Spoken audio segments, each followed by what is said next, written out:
Picking a contractor isn't just a decision, it's a commitment. You need someone who's reliable, trustworthy, and delivers on promises. Here's how to find the contractor who's the one for your renovation. Feel like you have a good connection with and the numbers work and it fits within the budget and you're happy with that. I think it's really important to, when you're renovating your house, it's very important to work with somebody that you trust. They're going to be in your house. Like most of the time my clients give me their house key. So yes, if you want to get a couple proposals just to make sure you're in the right ballpark, there's never anything wrong with doing that.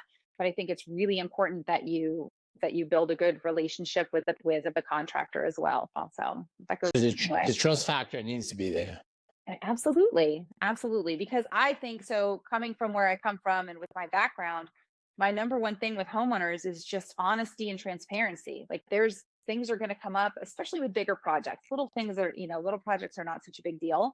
But I think it's so important that if something comes up, we immediately contact the homeowner. Here's the situation. I send pictures, videos. We work with quite a few clients that are out of state at the time that we're doing the project. Here's what we need to do. Are you okay with it? Just that open line of communication goes a really, really long way. That's So, good. That's good. Very good. Now, what would you say is the biggest curveball being in home remodeling that you have faced, and how did you knock it out the park? I mean, for us and so I told you that I'm from here. My husband's from here.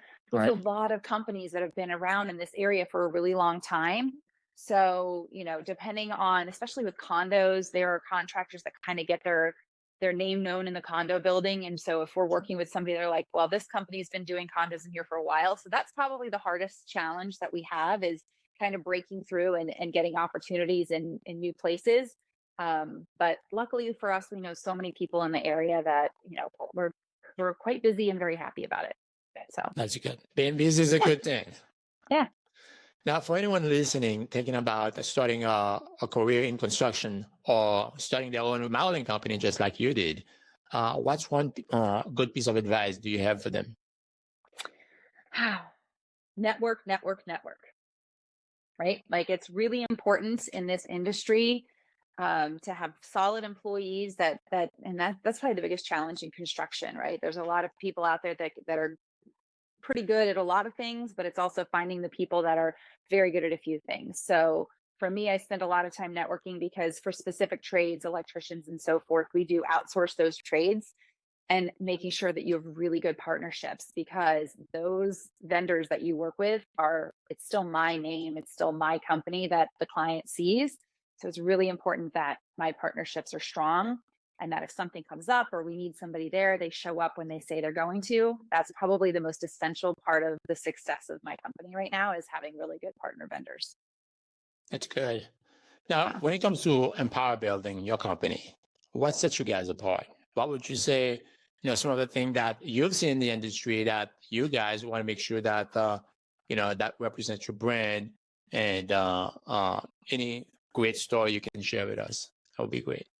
The biggest thing for me, I think what sets us apart, honestly, and you kind of alluded to it earlier, is a lot of people aren't used to seeing a female in the construction industry. They're not used Right. to seeing, a female walk onto the job site and go through the whole process. I'm very lucky. I work with my husband and my father-in-law, and they have that tribal knowledge of construction and the business background and everything. For Right. me, I think what sets us apart is the honesty, the communication. My clients say it time and time again is, thank you for communicating with us. I probably communicate more with them than any other handyman, and no offense to men, but it's just I'm very organized, I communicate, and we're very efficient with everything. And I think that's what my clients say when we're done. They're like, you made this so much easier for us. And I'm like, yes, that's my goal. I just love making people happy. And in the end, this morning, I was standing with a gentleman and we just redid their whole garage. We converted it into a beautiful playroom, bathroom, mudroom space. And he's like, wow, I can't believe we're done. Like, this is it. He wasn't like, oh, thank goodness we're done. That Right. that is what gives me all the joy and why I look forward to getting up every day. Now, So for folks listening and thinking about it, hey, you know what? Let's call Samantha and see and get a proposal. Can you give us an idea what it's like to work with you from start to finish with your company or your team? sure. Yeah. So when we first, are introduced to somebody, all of our business is referral based. So we'll go out, introduce ourselves, and just sit down and talk with them. What is it that you're looking to do? Look around, take lots of pictures and measurements and things like that. And I just say, this is just a starting